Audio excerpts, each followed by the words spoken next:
जब समय का आरंभ हुआ, जब सृष्टि में पहली बार चेतना ने आंखें खोली, तब भी शिव थे और शिव के चरणों में थे नंदी।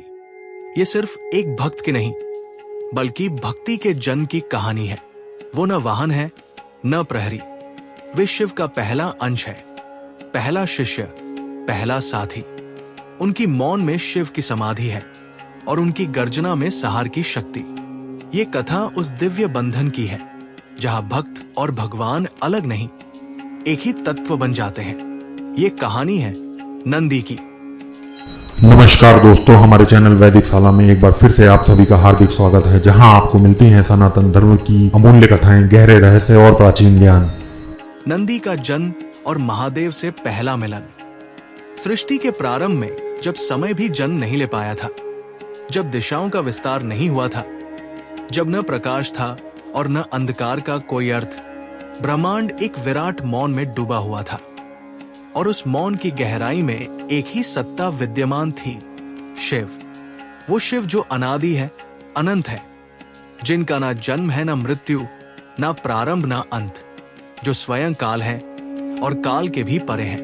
ब्रह्मांड में जितनी ऊर्जा, जितनी गति, जितनी चेतना विद्यमान है, सबकी जड़ शिव में ही है। उसी अनंत मौन के बीच कहीं एक तपस्वी साधक बैठे थे, जिनका नाम था ऋषि शिलाद। शिलाद न तो सांसारिक इच्छाओं के साधक थे, न ही वे यश और गौरव की खोज में थे। उनका जीवन एक ही लक्ष्य के लिए जल रहा था, शिव की भक्ति। उनका हृदय एक ही संकल्प के साथ धड़कता था, शिव दर्शन, शिव कृपा, शिव का वरदान। परंतु उनके हृदय में एक और गहरा भाव था, एक पिता होने की आकांक्षा। किंतु शिलाद कोई साधारण संतान नहीं चाहते थे। वो पुत्र जो जन्म लेकर फिर मृत्यु के अंधकार में विलीन हो जाए, ऐसा पुत्र नहीं। उनकी इच्छा थी ऐसे पुत्र की जो मृत्यु से भी परे हो, जो काल की पकड़ से मुक्त हो। उन्होंने देवताओं से ये वरदान नहीं मांगा, नहीं किसी ऋषि के पास गए। उन्हें पता था कि जो वर शिव दे दे, उसे कोई छीन नहीं सकता, क्योंकि शिव की कृपा समय भी रोक देता है, मृत्यु भी मोम बनकर पिघल जाती है। शिलाद ने घोर तपस्या प्रारंभ की। दिन बीते, महीने बीते, वर्ष बीते, फिर समय का कोई अर्थ ना रहा। उनके शरीर की हड्डियों में भी तप की ज्वाला धधक रही थी। उन्होंने भोजन त्याग दिया, जल त्याग दिया, केवल शिव का स्मरण शेष रह गया। धरती उनके संकल्प से कांप उठी, पर्वतों से ध्वनि गूंजने लगी। देवताओं ने स्वर्ग की ओर देखा कि कौन है ये साधक जो ऐसे तप में बैठा है। तब शिव प्रसन्न हुए, आकाश में गर्जना हुई, दिशाएं उज्जवल हो उठीं और महादेव प्रकट हुए। उनके प्रकट होने मात्र से सृष्टि में कंपन फैल गया। गंगा उनकी जटाओं से बह रही थी। उनका रूप शांत भी था और भयंकर भी। उन्होंने शिलाद से कहा, वर मांगो। शिलाद नतमस्तक हो गए और बोले, प्रभो, मुझे पुत्र चाहिए, पर साधारण नहीं, ऐसा पुत्र जो मृत्यु से भी परे हो।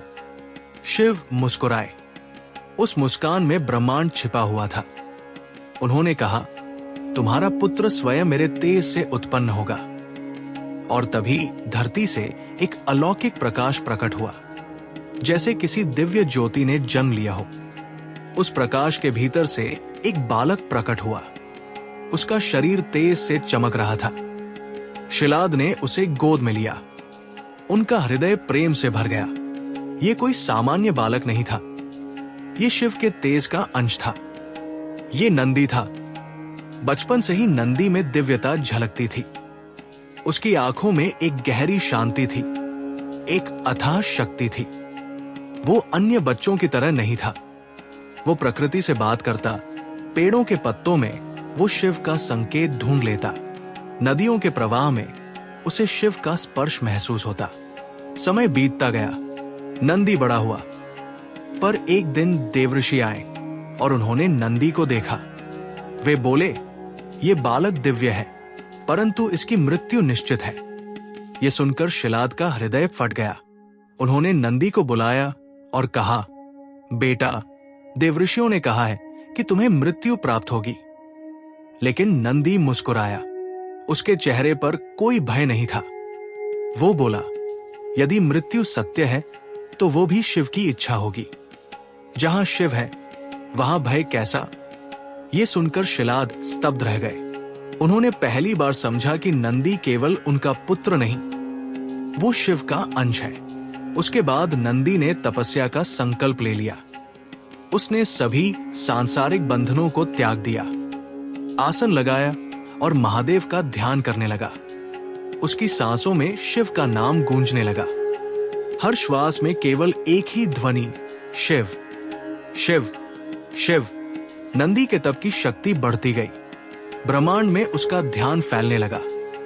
युग मानो उस ध्यान के आगे झुकने लगे। पेड़ एकटक उसे देखने लगे। पक्षी चुप होकर उसकी ओर निहारने लगे। हवा तक रुक गई। नंदी की तपस्या का प्रभाव शिवलोक तक पहुंच गया। तब ब्रह्मांड में प्रकाश हुआ। आकाश जगमगा उठा और महादेव प्रकट हुए।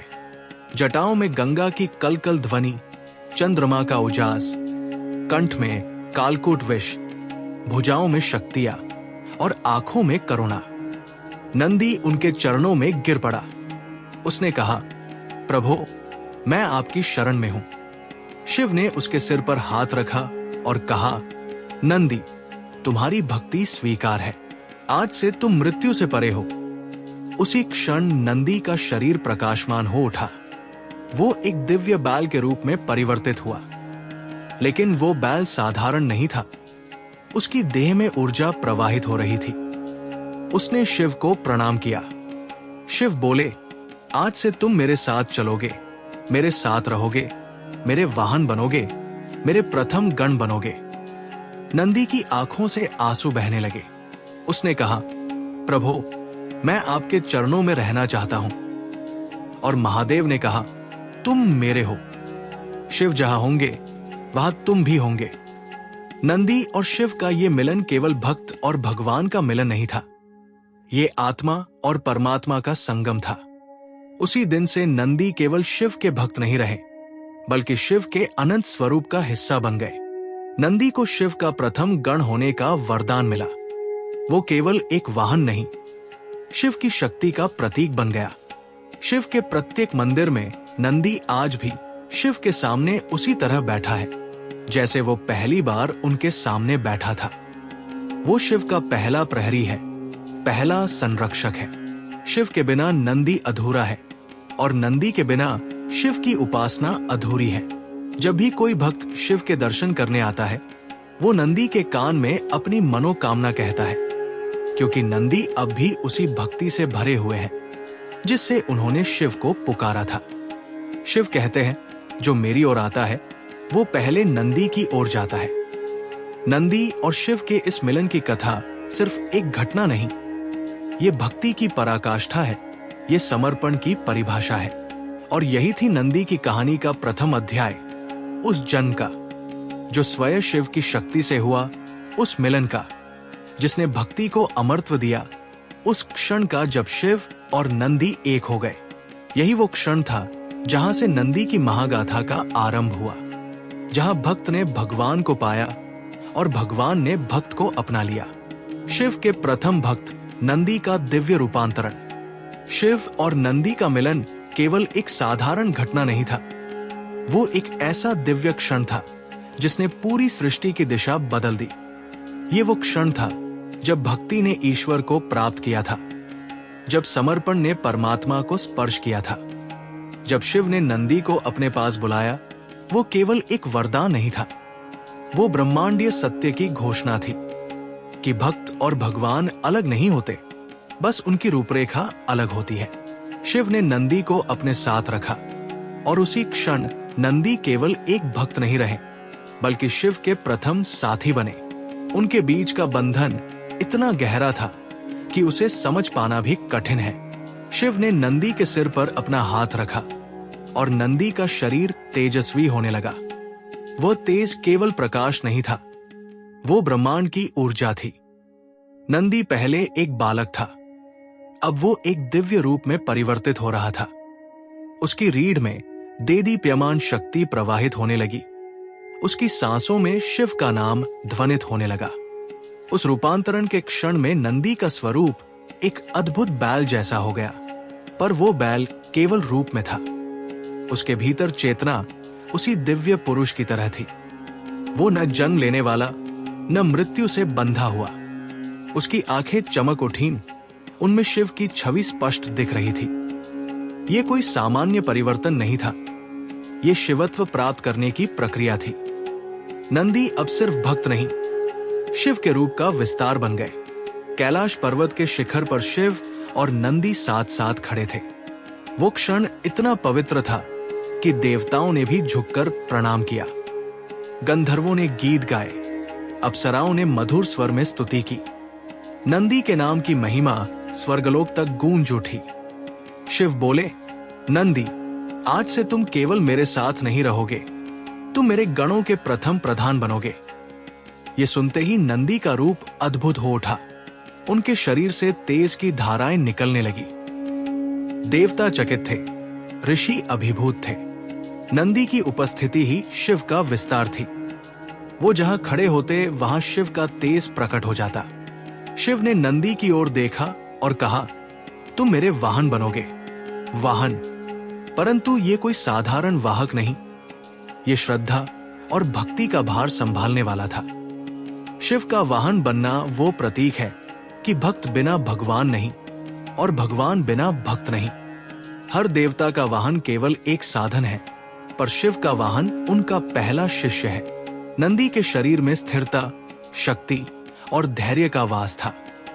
शिव ने कहा, जो मुझे प्राप्त करना चाहता है उसे पहले तुम्हारे पास आना होगा।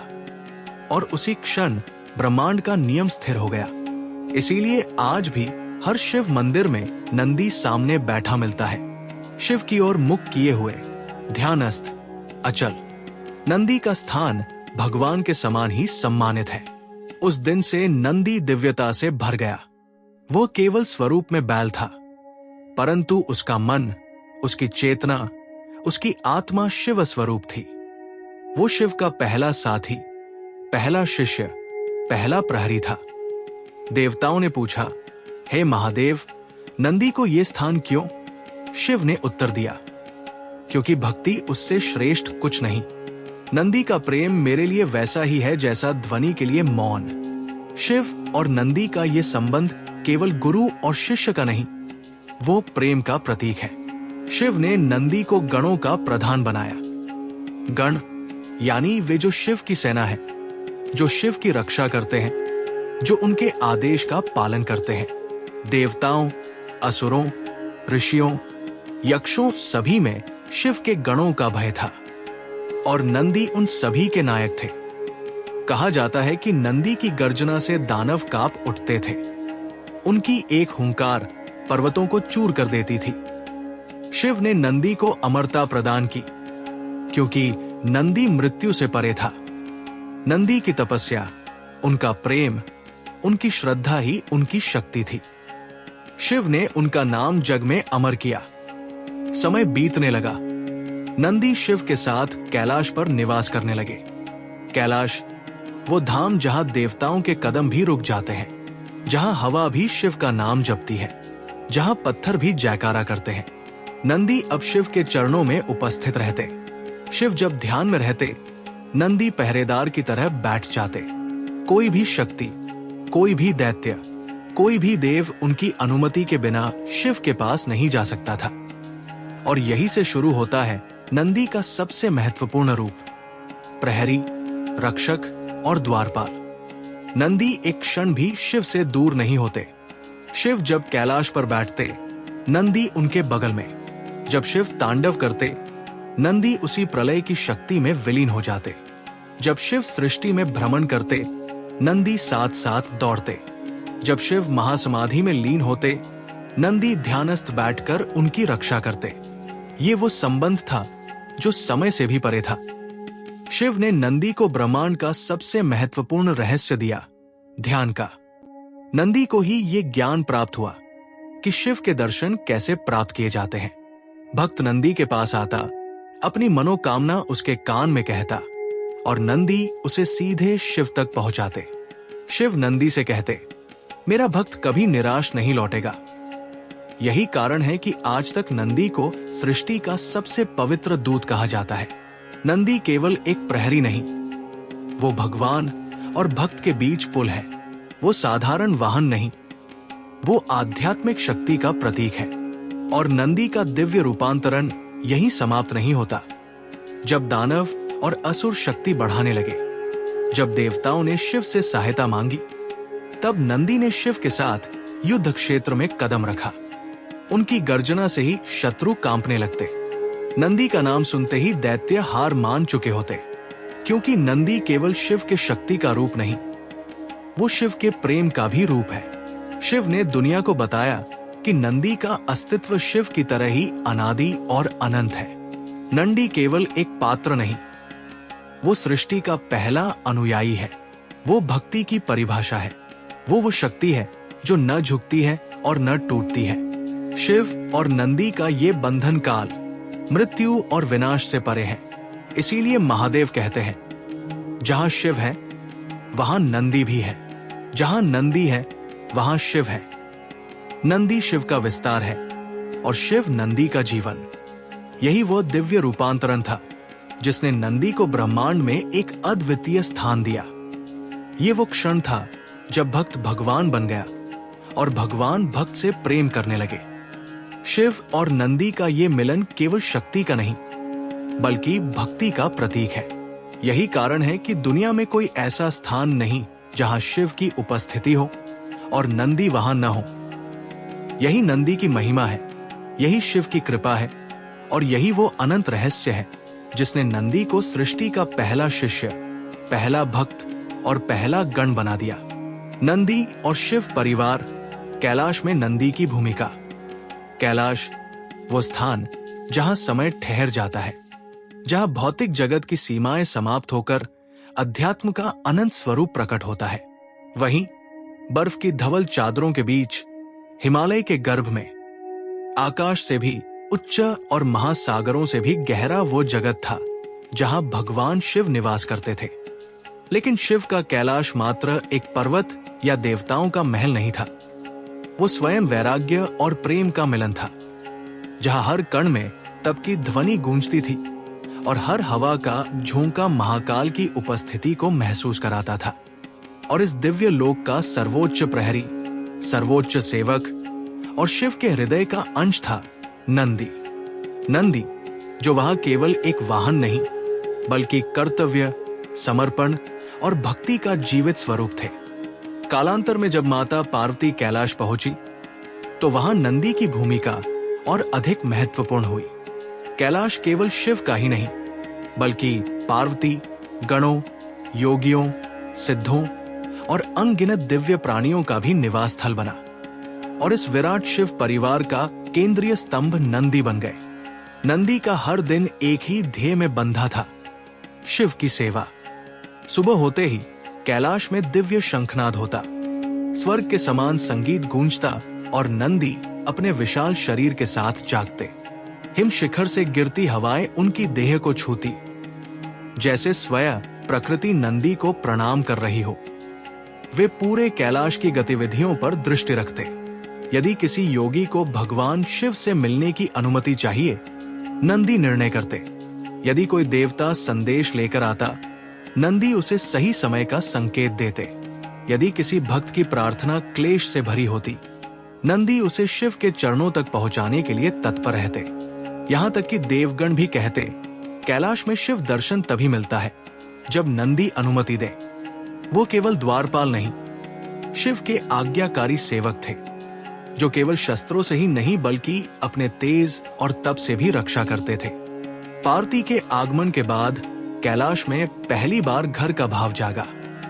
माता पार्वती ने नंदी को पुकारा, तुम केवल शिव के ही नहीं, हमारे भी हो। तब नंदी ने मां को प्रणाम करते हुए कहा, मेरा अस्तित्व शिव से ही है और जहां शिव है वहां परिवार भी। मैं आपका भी नंदी हूं। पार्वती के शब्दों से नंदी का हृदय प्रसन्नता से भर गया। वे अब केवल एक पहरेदार नहीं, बल्कि प्रभु और माता के विश्वासी साथी बन गए। पूरे कैलाश पर नंदी की दृष्टि रहती। वे पार्वती के लिए फल, फूल और औषधियां लाते, गणों में अनुशासन बनाए रखते और हर आने जाने वाले का हर कदम देखते।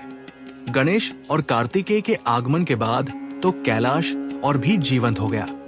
गणेश बचपन में अक्सर नंदी की पीठ पर चढ़ जाया करते। छोटे छोटे हाथों से उनकी सींगों को पकड़कर कहते, चलो नंदी, मुझे दिव्य लोक दिखाओ। और नंदी हंसते हुए धीरे धीरे कैलाश के मार्गों पर उन्हें घुमाते। कार्तिकेय युद्ध और धैर्य के प्रतीक थे। वे नंदी से कहा करते, तुम केवल शिव के वाहन नहीं, तुम युद्ध के भी आचार्य हो।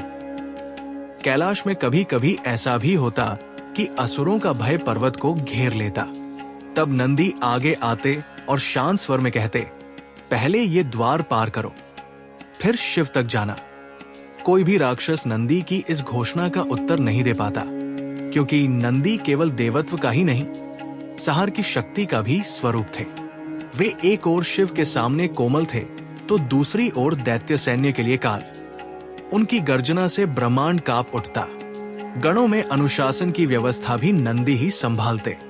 वे गणों के नेता थे। किसी युद्ध में गणों को बाहर भेजने से लेकर कैलाश की रक्षा तक प्रत्येक कार्य नंदी के आदेश से होता। ये भूमिका उन्हें शिव ने स्वयं प्रदान की थी। कहा जाता है कि एक बार देवी पार्वती तपस्या में थी, तब कोई भी कैलाश के पास नहीं आ सकता था। नंदी पहरे पर खड़े थे। देवता भी उनसे अनुमति लेकर ही आगे बढ़ते। यहीं से शिव भक्ति का वो नियम चलता है, शिव के दर्शन करने से पहले नंदी के कान में अपनी इच्छा कहो, क्योंकि कहा जाता है कि नंदी ही शिव तक आपकी पुकार पहुंचाते हैं। और ये महज एक कथा नहीं, आध्यात्मिक सत्य है। भक्त कभी सीधे शिव से नहीं मिलते। पहले नंदी हर प्रार्थना को सुनते, फिर उसे परमात्मा तक भेजते हैं। यही कारण है कि हर शिवालय में शिव की मूर्ति के सामने नंदी स्थापित होता है, क्योंकि जैसा भक्ति योग कहता है, प्रेम के मार्ग में एक सेतु होता है और शिव और भक्त के बीच वो सेतु है नंदी।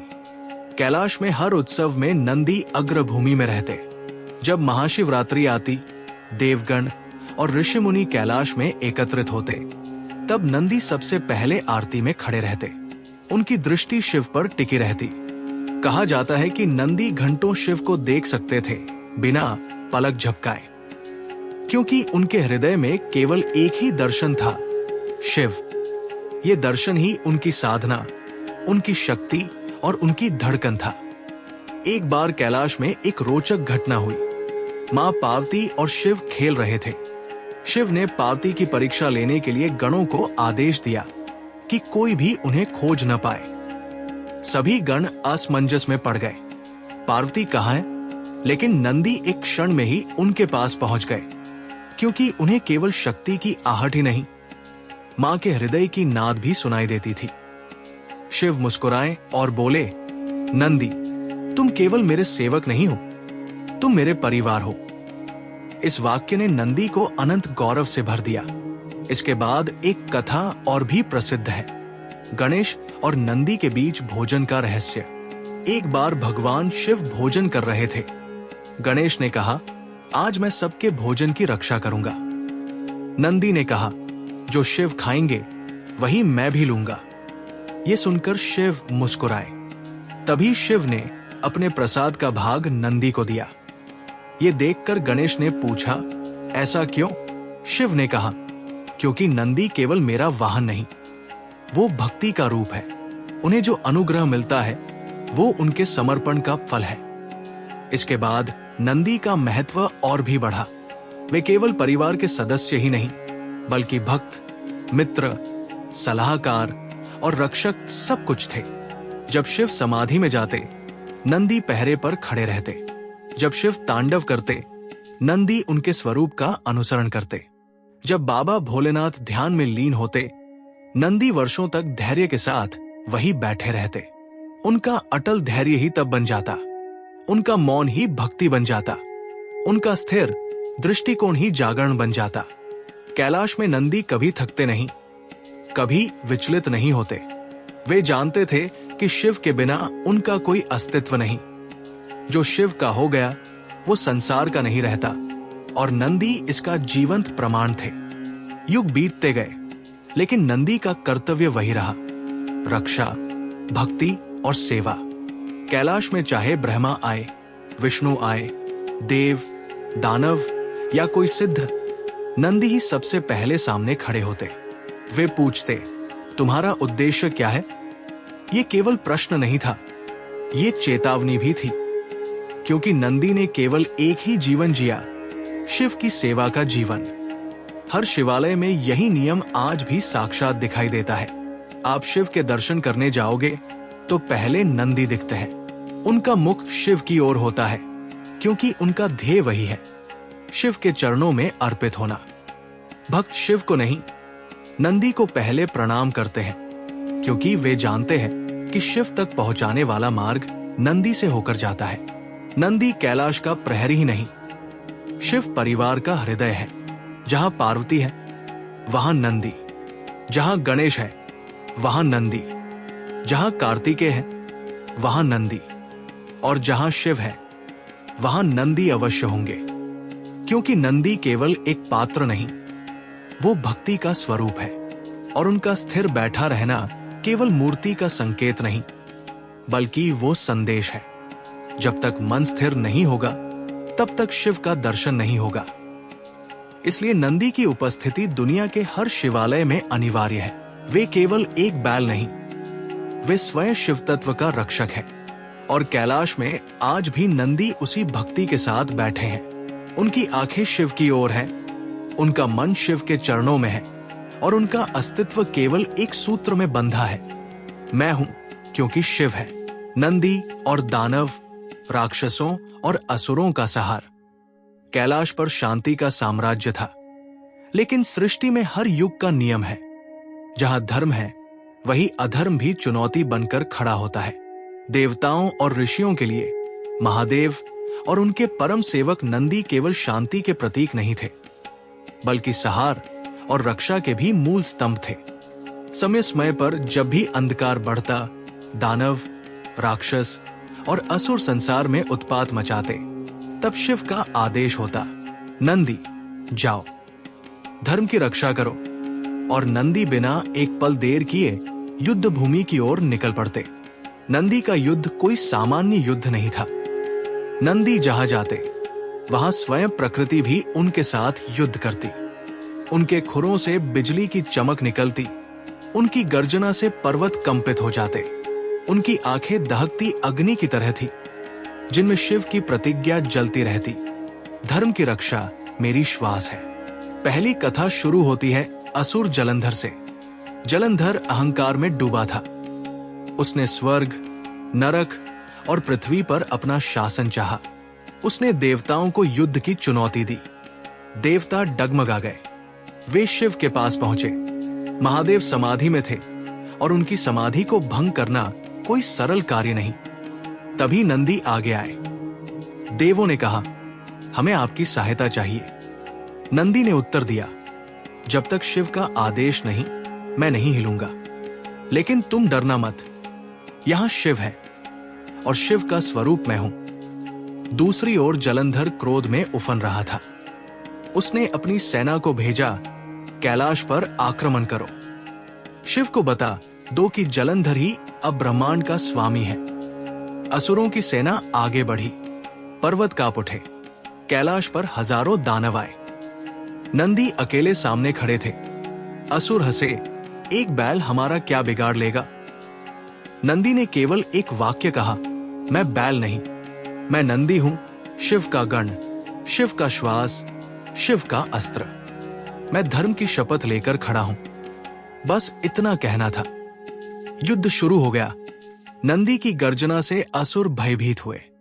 नंदी ने अपनी सींगों से पहाड़ों को गिरा दिया। धरती कांपी। नंदी जब प्रहार करते तो अग्नि जैसे दहकते। हजारों दानव एक ही वार में धराशायी हो गए। जलंधर की सेना भागने लगी, लेकिन नंदी कहां रुकने वाले थे। वे आगे बढ़े और कहा, जब तक अधर्म रहेगा, नंदी का सहार भी रहेगा। ये युद्ध देवताओं ने पहली बार देखा। शिव स्वयं मैदान में नहीं उतरे, लेकिन नंदी उनके समान संहारक बनकर उतरे थे। जलंधर की सेना पराजित हुई। देवताओं ने नंदी को प्रणाम किया, लेकिन ये केवल आरंभ था। अगला युद्ध उससे भी भयानक था, महिषासुर का। महिषासुर का आतंक पृथ्वी और स्वर्ग दोनों पर था। उसने कहा, मुझे रोकने वाला इस संसार में कोई नहीं। देवता भयभीत होकर फिर शिव के पास आए। शिव ध्यान में थे, लेकिन इस बार नंदी ने बिना किसी के कहे उत्तर दिया, मैं जाता हूं। महिषासुर ने युद्ध भूमि पर नंदी को देखा। वो हंसा, बैल, तुम भी युद्ध करने आए हो? नंदी शांत स्वर में बोले, मैं अकेला नहीं, मेरे साथ शिव है। महिषासुर ने क्रोध में प्रहार किया, पर नंदी हिले तक नहीं। उन्होंने एक गर्जना की। समय रुक गया, पहाड़ टूट गए। वे आगे बढ़े। उन्होंने महिषासुर की विशाल आकृति पर प्रहार किया। असुर और अधिक शक्तिशाली होकर उभरा, लेकिन नंदी ने युद्ध जारी रखा। शिव से मिले वरदान, तप और भक्ति की शक्ति से नंदी राक्षसों के बीच सहार का सागर बन गए। युद्ध बढ़ता गया। देवता और दैत्य हैरान होकर देखते रहे कि कैसे नंदी अकेले पूरे युद्ध का स्वरूप बदल रहे हैं। महिषासुर को यह भय पहली बार महसूस हुआ कि उसके सामने कोई सामान्य योद्धा नहीं, बल्कि शिव तत्व का अवतार खड़ा है। लेकिन महिषासुर अमर था। उसके वरदान के कारण उसे कोई मार नहीं सकता था। नंदी समझ गए कि ये युद्ध किसी एक वार से नहीं जीता जाएगा। उन्होंने देवलोक की ओर देखा और कहा, जो शिव की भक्ति से जन्मा है, उसे संसार का कोई वरदान रोक नहीं सकता। तभी देवी दुर्गा प्रकट हुई और महिषासुर का अंत हुआ। नंदी पीछे हट गए। उनके हृदय में कोई गर्व नहीं था, केवल यह भाव था, मैंने अपना कर्तव्य निभाया। तीसरी कथा और भी भयानक है, तारकासुर की। तारकासुर इतना शक्तिशाली था कि देवता उसका नाम सुनकर कांप जाते थे। वो शिव के पुत्र कार्तिकेय के लिए जन्मा हुआ शत्रु था। तारकासुर ने कल्याण का नाश करने का प्रण लिया, और फिर वही हुआ। कैलाश की ओर असुरों की विशाल सेना बढ़ी। इस बार नंदी अकेले नहीं, गणों और भूत प्रेतों की विशाल सेना के साथ उतरे। तारकासुर ने कहा, मेरे सामने शिव और उनकी सेना क्या कर पाएगी? नंदी मुस्कुराए, तुम शिव से युद्ध नहीं कर रहे, तुम धर्म से युद्ध कर रहे हो। युद्ध आरंभ हुआ। तारकासुर की सेना में लाखों असुर थे। वे आक्रोश से चीखते हुए नंदी की ओर बढ़े। नंदी ने अपनी पूंछ से पर्वतों को उखाड़ फेंका। उन्होंने अपनी सींगों से पर्वतों को चीर डाला। उनकी गर्जना ने आकाश को कंपा दिया। गणों ने भीषण युद्ध छेड़ दिया। कोई देवता इतना विस्तृत और भीषण संग्राम पहले नहीं देख पाया था। पूरी पृथ्वी कांप रही थी। तारकासुर नंदी पर कूद पड़ा। उन्होंने नंदी को बांधने की कोशिश की, लेकिन नंदी ने उसे थाम कर कहा, जो शिव की शरण में है उसे कोई बांध नहीं सकता। नंदी ने तारकासुर को उठाकर युद्ध भूमि में पटक दिया। तारकासुर का शरीर पर्वतों की तरह टूट गया।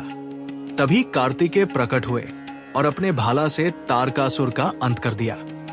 नंदी पीछे हटकर बोला, मेरी विजय नहीं, ये सत्य की विजय है। इसके बाद सबसे भयानक घटना आई, अंधकासुर की। अंधकासुर इतना भयानक दैत्य था कि देवता उसका नाम सुनकर भी भयभीत हो जाते।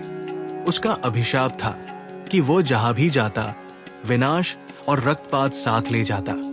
उसने कैलाश की ओर बढ़कर कहा, मैं शिव की शक्ति छीन लूंगा, मैं कैलाश को जीत लूंगा। ये सुनकर नंदी का धैर्य टूट गया। पहली बार नंदी का तांडव हुआ। नंदी ने कहा, तुमने देवताओं को चुनौती दी, ऋषियों को चुनौती दी, लेकिन अब तुमने शिव को चुनौती दी है। इसका अंत केवल विनाश है। अंधकासुर की सेना कैलाश पर टूट पड़ी, लेकिन इस बार नंदी का रूप शांत नहीं था, वो सहार का रूप था। उन्होंने अपनी गर्जना से पर्वतों को चूर कर दिया। शिव का आदेश उनके भीतर बिजली बनकर फट पड़ा। उन्होंने हजारों दानवों को एक क्षण में नष्ट कर दिया। इतने भयानक और दिव्य युद्ध के बाद अंधकासुर शिव के चरणों में गिरा। वहां शिव ने उसे मुक्ति दी और नंदी पीछे हटे। उन्होंने प्रार्थना में सिर झुकाया। नंदी केवल रक्षक नहीं थे, वे धर्म रक्षक थे। उन्हें आशीर्वाद मिला था कि वे किसी भी युग, किसी भी काल और किसी भी लोक में शिव के आदेश पर युद्ध कर सकते हैं। दानवों ने कई बार कैलाश पर आक्रमण किया, लेकिन हर बार पहले नंदी सामने खड़े मिलते, क्योंकि शिव ने उन्हें कहा था, नंदी, तुम मेरे द्वारपाल ही नहीं, मेरे धर्म के रक्षक भी हो। और नंदी का ये धर्म न कभी बदला, न कभी थमा। जब भी ब्रह्मांड में विनाश बढ़ा, नंदी अवतार बनकर प्रकट हुए। कभी दानवों के लिए प्रलय, कभी भक्तों के लिए रक्षा, कभी देवी के लिए सहायक, कभी भगवान कार्तिकेय के मार्गदर्शक, कभी शिव की सेना के सेनापति। युग बदलते रहे, लेकिन नंदी की प्रतिज्ञा वही रही, जब तक धर्म रहेगा नंदी उसकी रक्षा करेगा। यही कारण है कि नंदी को केवल वाहन नहीं कहते, उन्हें देवताओं में सर्वोच्च योद्धा माना जाता है, क्योंकि नंदी का युद्ध केवल हथियारों से नहीं था। नंदी का युद्ध भक्ति, तप, शक्ति और सत्य से था। आज भी हर शिवालय में उनकी मूर्ति केवल इसलिए नहीं होती कि वे शिव के वाहन हैं, वे वहां इसलिए होते हैं कि कोई भी दुष्ट, कोई भी अधर्म, कोई भी अन्याय शिव के पास पहुंच ही न पाए। नंदी की उपस्थिति कहती है, ये मार्ग केवल सत्य, भक्ति और प्रेम वाला ही पार कर सकता है। संसार में जब भी दुष्टता बढ़ती है, जब मनुष्य भूल जाता है कि सत्य क्या है, जब अधर्म और पाप का गर्व बढ़ता है, तब शिव का संदेश प्रतिध्वनित होता है, जाओ नंदी। और नंदी उस पल तैयार खड़े मिलते हैं। उनके लिए युद्ध कभी बोझ नहीं रहा, वो उनका धर्म था और धर्म उनका श्वास, क्योंकि नंदी केवल शिव के सेवक नहीं, शिव का प्रतिरूप है। यही कारण है कि दानवों की सेना कभी कैलाश से आगे नहीं बढ़ी, क्योंकि शिव के द्वार पर नंदी खड़े थे। और जब तक नंदी है, जब तक उनका संहार रूपी रूप है, तब तक जो भी दानव, जो भी राक्षस, जो भी असुर संसार को चुनौती देगा, उसे पहले नंदी से होकर गुजरना पड़ेगा। और नंदी कभी हारते नहीं, क्योंकि नंदी केवल शक्ति नहीं, नंदी धर्म की शपथ है। नंदी और प्रहर शिवलोक का द्वारपाल। कैलाश केवल देवताओं का निवास नहीं था, वो एक ऐसा लोक था जहां समय, मृत्यु, शक्ति और चेतना एक ही बिंदु पर आकर समाप्त हो जाती थी। जो अन्य लोकों में असंभव था, वो यहां सहज था। यहां योगियों की आत्माएं तपस्या करती, सिद्ध पुरुष साधना में लीन रहते, देवता अपना मार्गदर्शन पाते और ऋषि मुनि ज्ञान का सार ग्रहण करते। लेकिन इस सारे दिव्य क्रम का सबसे पहला प्रहरी, सबसे पहला द्वार, सबसे पहला संकेत नंदी थे। नंदी के बिना शिवलोक की कल्पना अधूरी है। नंदी केवल शिव के वाहन नहीं, बल्कि शिवलोक के प्रहर हैं। हर युग, हर काल, हर युगांत में नंदी की उपस्थिति आवश्यक रही है, क्योंकि वे केवल द्वारपाल नहीं, बल्कि धर्म और अध्यात्म के रक्षक हैं। कैलाश का द्वार संसार के सबसे पवित्र और रहस्यमय स्थानों में से एक माना जाता है। इसे पवित्र इसलिए नहीं कहा जाता कि यहाँ देवता रहते हैं, बल्कि इसलिए कि यहाँ सत्य, आत्मज्ञान और मोक्ष का द्वार खुलता है। यहाँ प्रवेश कोई साधारण घटना नहीं, ये तप, भक्ति और समर्पण की परीक्षा है। और इस परीक्षा का निरीक्षक एक ही है, नंदी। वे दरवाजे पर नहीं, चेतना के द्वार पर पहरा देते हैं। किसी देवता, योगी या आत्मा के लिए ये मायने नहीं रखता कि उसका वैभव कितना है, उसका ज्ञान कितना है, उसका बल कितना है। शिवलोक तक पहुंचने का एक ही मार्ग है, भक्ति और सत्य। और नंदी उस सत्य के बीच खड़े होकर पूछते हैं, कौन है जो शिव के सान्निध्य में जाना चाहता है? कहा जाता है कि जब कोई शिवलोक में प्रवेश चाहता है, तो उसका पहला चरण नंदी की दृष्टि से गुजरता है। नंदी की नजर केवल बाहरी नहीं, भीतर तक पढ़ने वाली है। वे देखते हैं कि आगंतुक कौन है, उसका उद्देश्य क्या है, उसका हृदय कैसा है, उसकी भावना कैसी है। यदि उसके भीतर दंभ, लालच या वासना है, तो कैलाश का मार्ग उसी क्षण बंद हो जाता है। एक बार एक अहंकारी राजा कैलाश पहुंचने की जिद में था।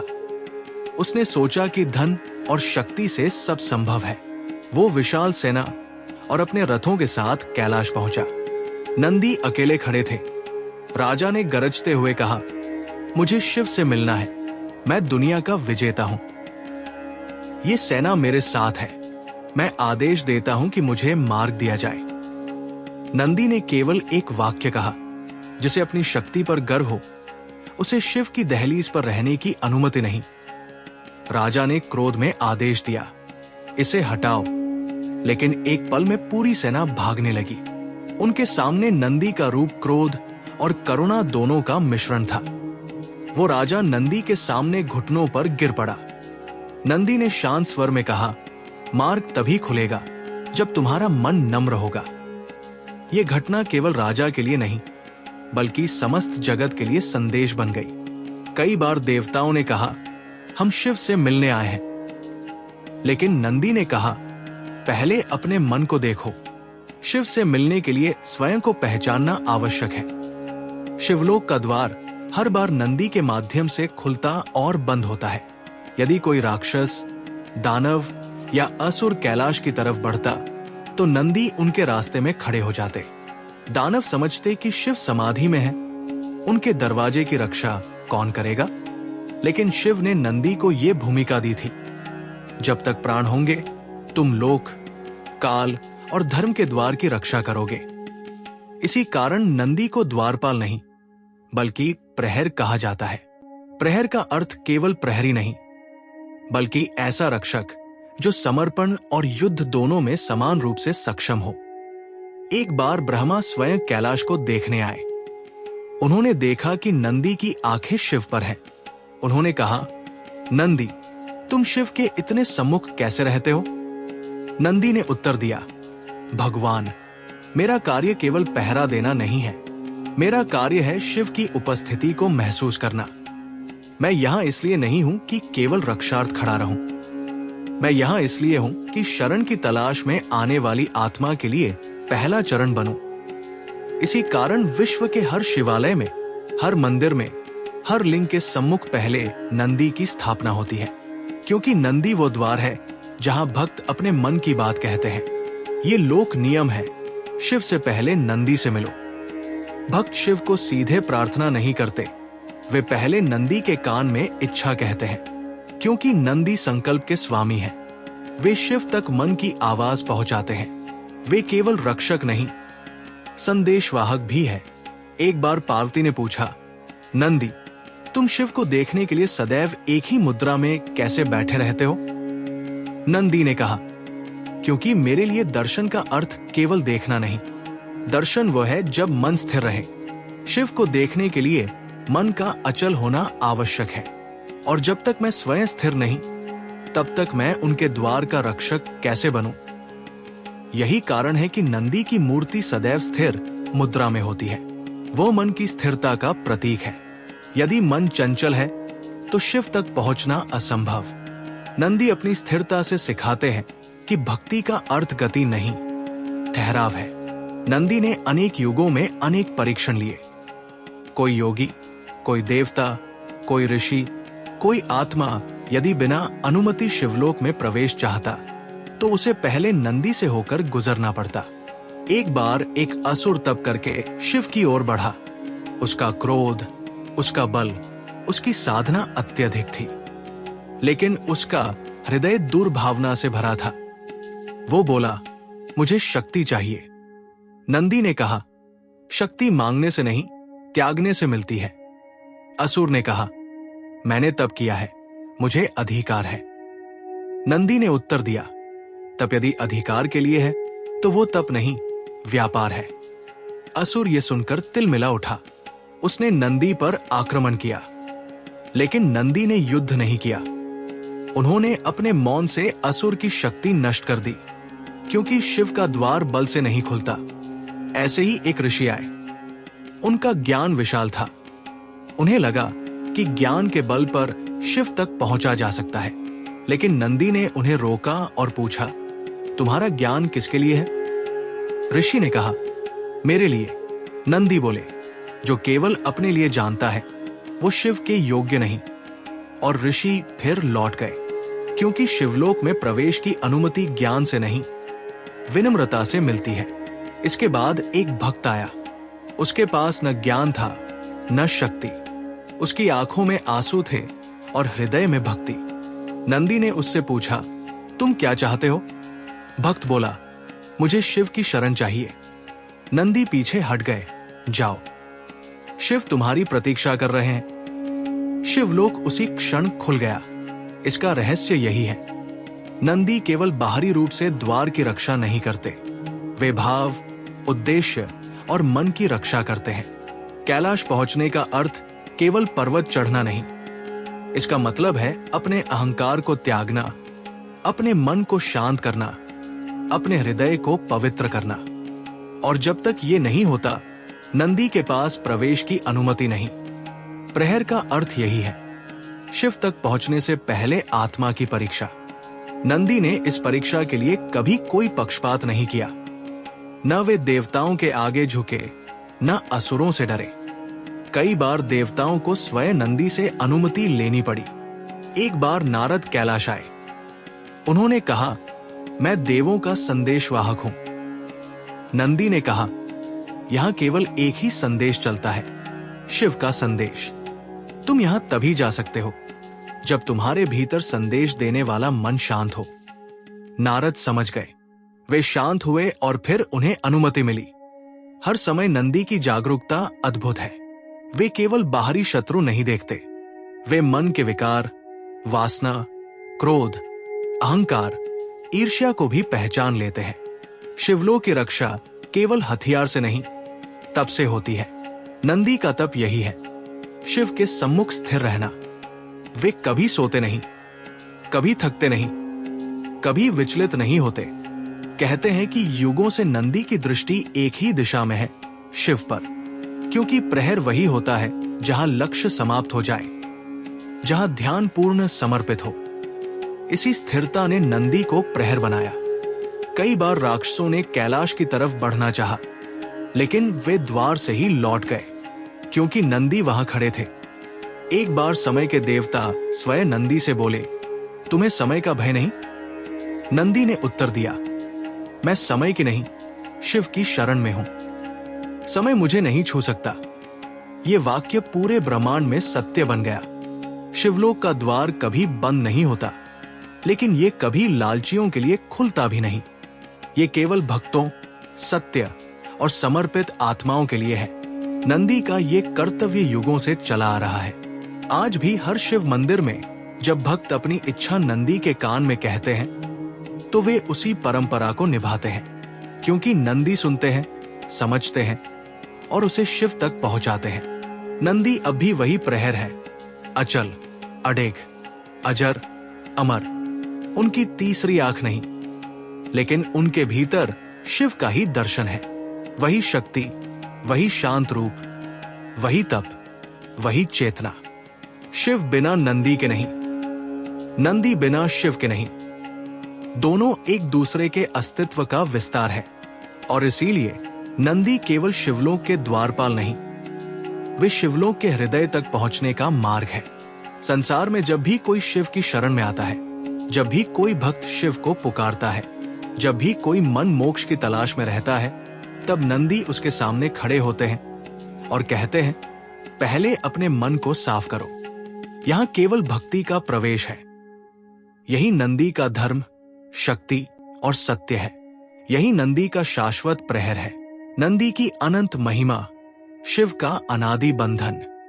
शास्त्रों में कहा गया है कि जहां आस्था और अनंत का मिलन होता है, वहां शिव निवास करते हैं, और जहां शिव निवास करते हैं, वहां नंदी का अस्तित्व अनिवार्य हो जाता है, क्योंकि नंदी केवल एक वाहन या प्रहरी नहीं, बल्कि भक्ति, समर्पण और निश्चल प्रेम का परम स्वरूप है। नंदी की महिमा का आरंभ उसी क्षण से माना जाता है जब उन्होंने अपनी पहली सांस लेकर शिव को अपना सर्वस्व मान लिया, और वो संबंध जन्म से लेकर अनंत काल तक कभी समाप्त नहीं हुआ। कहते हैं कि जब ब्रह्मांड निर्मित हुआ था, तब हर जीव के भीतर कर्मों का चक्र शुरू हुआ, पर नंदी वो जीव थे जिन्होंने कर्म से ऊपर उठकर केवल भक्ति को चुना।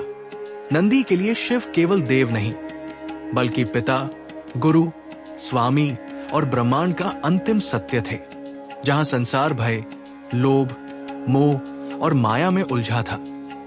वहीं नंदी अपने हृदय में केवल महादेव का नाम धारण किए बैठे थे।